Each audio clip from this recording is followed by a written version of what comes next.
Bicara resesi di tahun 2023 merupakan badai yang bukan hanya Indonesia yang akan dihadapinya, tapi juga badai di seluruh dunia yang akan mengalaminya.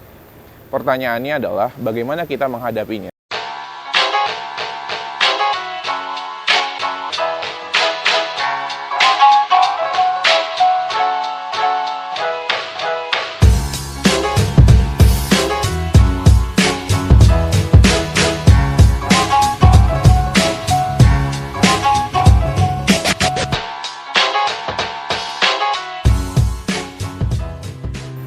Resesi akan datang di 2023. Itu yang dikatakan oleh para ahli.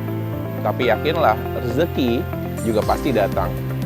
Kalimat ini yang menjadi motivasi kami untuk terus bisa berbagi manfaat dalam channel YouTube maupun media yang lainnya. Bicara resesi di tahun 2023 merupakan badai yang bukan hanya Indonesia yang akan dihadapinya, tapi juga badai di seluruh dunia yang akan mengalaminya. Pertanyaannya adalah bagaimana kita menghadapinya? Apa saja persiapan yang bisa kita persiapkan sebelum datangnya 2023? Kalau kita bicara resesi, bicaranya adalah kenaikan yang luar biasa dari sisi harga, bahan baku, dan lain-lainnya. Dengan semakin mengecilnya nilai mata uang yang kita miliki. Pertanyaannya adalah, apa yang harus dilakukan oleh organisasi Anda untuk menghadapi resesi ini? Kita bagi dalam 3 langkah untuk bisa menghadapi resesi dengan tetap optimis. Yang pertama adalah fokus terhadap solusi. Solusi apa yang bisa kita hadirkan untuk menghadapi resesi? Dalam produktivitas, kita mengenal 2 hal. Ada input, ada output. Input adalah resource yang kita gunakan untuk bisa menghasilkan output. Untuk bisa menghasilkan output agar lebih produktif adalah mengecilkan input kita. Untuk apa? Untuk bisa lebih hemat, untuk bisa lebih efektif. Bukan hanya hemat saja, tapi efektif dan efisien. Bagaimana bisa lebih produktif? Yang pertama adalah berpikir solusi untuk lebih produktif.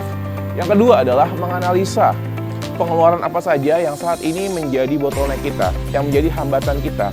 Sehingga rekan-rekan sekalian bisa mengetahui mana yang menjadi prioritas, mana yang harus ditunda dulu, mana yang harus menjadi prioritas kita untuk bisa menumbuhkan atau paling tidak bertahan di saat resesi.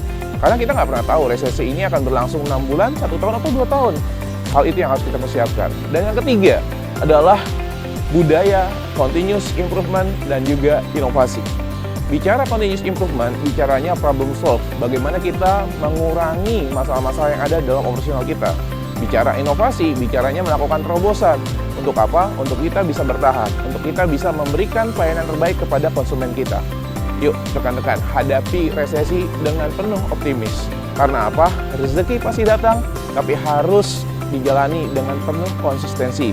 Dengan penuh inisiatif tinggi untuk bisa melakukan inovasi, untuk bisa melakukan perubahan, dan yang pastinya memberikan yang terbaik.